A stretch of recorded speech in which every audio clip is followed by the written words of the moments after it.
اعوذ باللہ من الشیطان اللعین الرجیم بسم اللہ الرحمن الرحیم الحمد للہ الذی ہدانا لہذا وما كنا لنہتدی لولا ان ہدانا اللہ بسم اللہ الرحمن الرحیم من کان یرجو لقاء ربہ فلیعمل عملا صالحا۔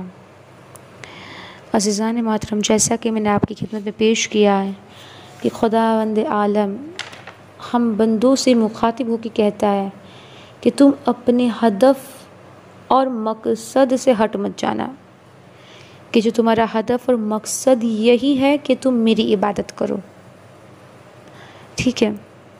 اور سب سے پہلے میں نے کہا ہے کہ عبادت کے مفہوم کو جاننا بہت ضروری ہے، یعنی عبادت کیا ہے، عبادت کہتے کس سے ہے اور عبادت کس طرح سے ہمیں انجام دینی ہے، یہ جاننا ہمارے لیے بہت ضروری ہے۔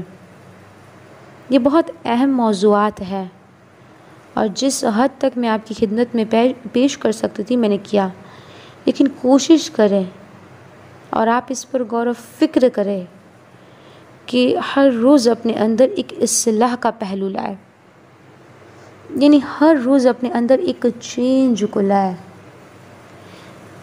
کیوں؟ چونکہ معصوم فرماتے ہیں کہ وہ مومن ہی نہیں ہے، وہ ہم میں سے ہے ہی نہیں کہ جس کا کل اور آج ایک جیسا ہو۔ کیا کہا؟ کہ جیسے کل تھے ویسا اگر اس کا آج ہو تو وہ ہم میں سے نہیں ہے۔ معصوم کہتے وہ مومن نہیں ہے۔ اور جب نبی کریم صلی اللہ علیہ وسلم سے روایت ہے کہ رسول فرماتے ہیں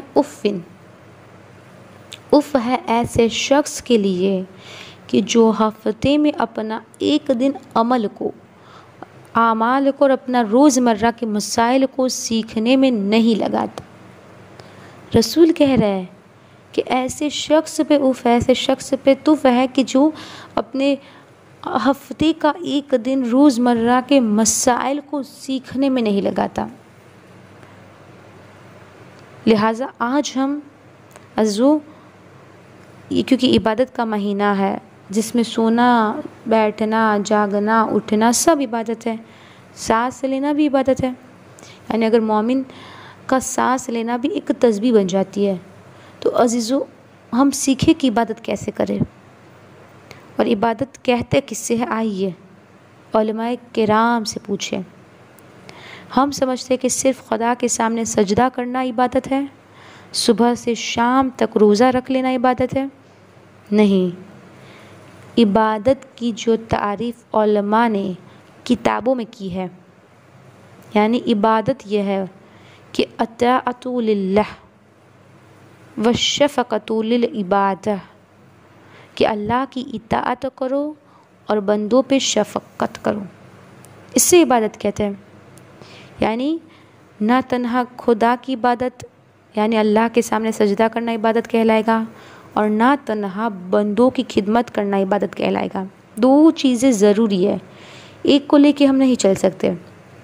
اسی حدیث کی بنیاد پر علماء نے عبادت کی تقسیم بھی کی ہے، اور وہ تقسیم کتنی طرح کی عبادت ہو سکتی ہے کہ علماء کہتے ہیں کہ عبادت کی دو قسمیں ہیں۔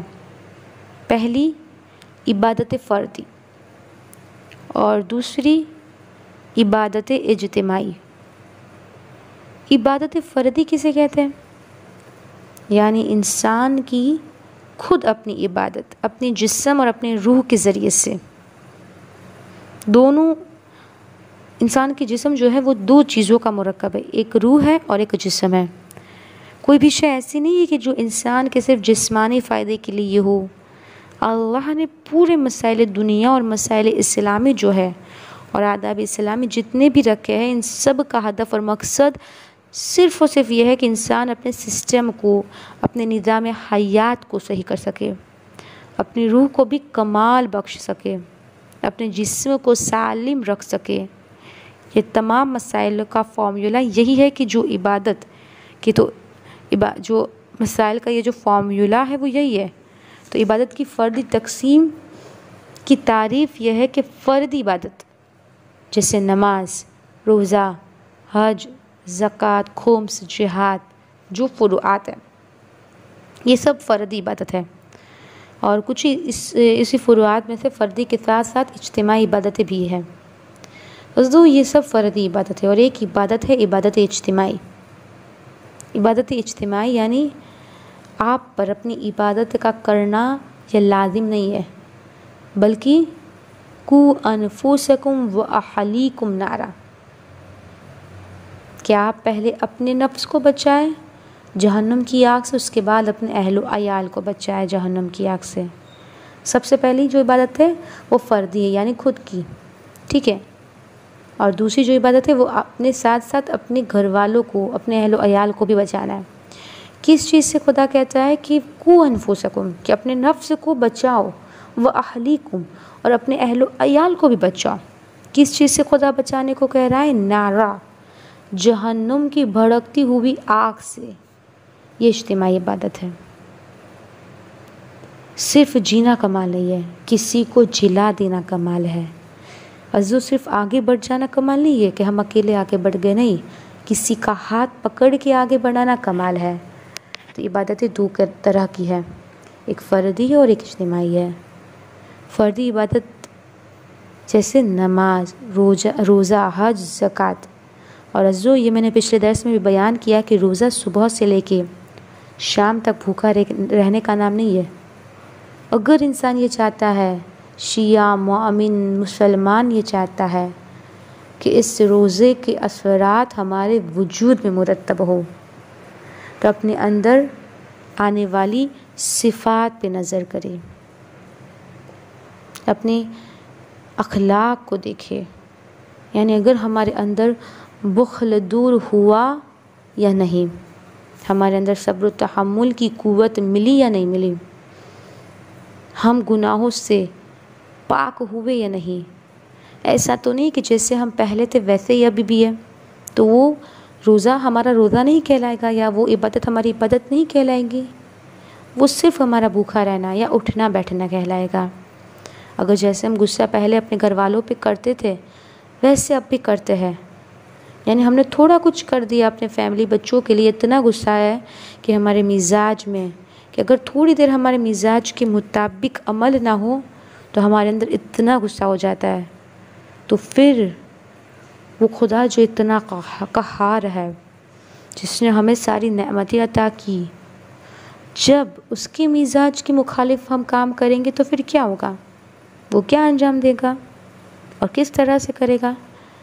لیکن کیا کرے، وہ اتنا کریم ہے، اتنا رحیم ہے پروردگار، وہ ستار العیوب ہے، وہ اتنا کریم ہے کہ مولا علی دعائے کومیل میں ارشاد فرماتے کہ پروردگار ہمارے ان گناہوں کو بخش دے جس کو تیری کاتب تقدیر نہیں لکھا ہے، یعنی کاتب تقدیر نے نہیں لکھا ہے۔ محسوس کرے، پروردگار ہمارے ان گناہوں کو بخش دے جو ہماری رحمتوں کے رکاوٹ کا سبب بنتی ہے۔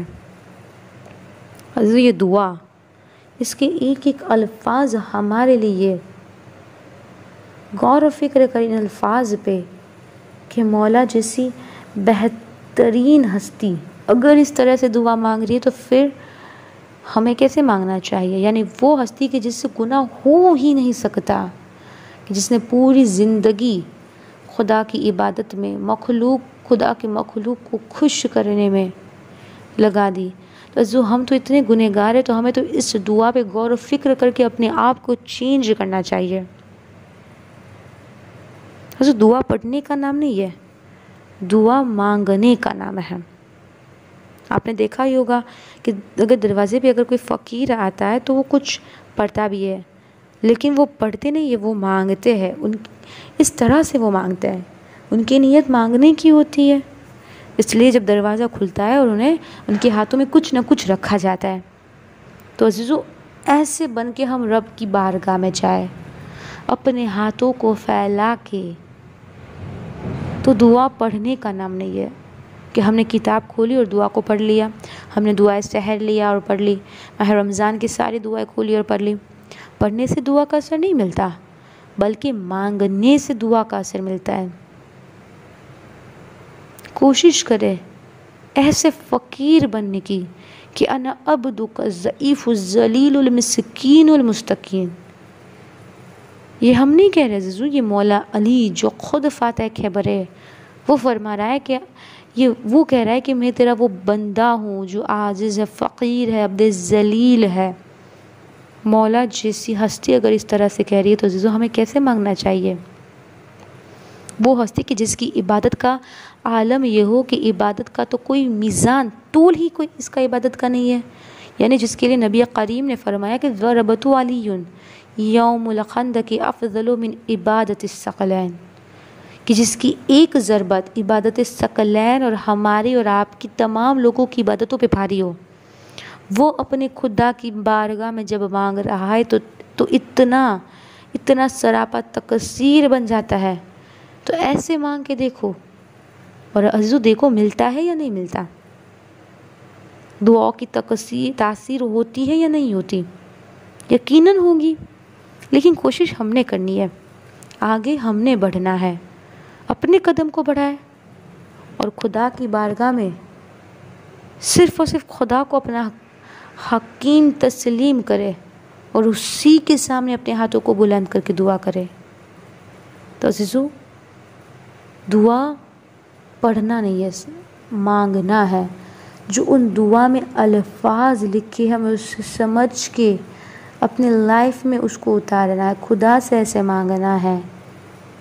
ہمارے سامنے ایگزامپلز موجود ہے کہ بی بی زہرا کیسے دعا مانگتی ہے، مولا علی، رسول، اہل بیت، امام حسن و حسین کس طرح سے دعا مانگ رہے ہیں. تو عزیزو ہم نے کیسے مانگنی ہے؟ اب یہ ہم نے چیک کرنا ہے کہ ہم اپنے آپ کو کس طرح سے چینج کر سکتے ہیں. وآخر دعوانا ان الحمد للہ رب العالمین.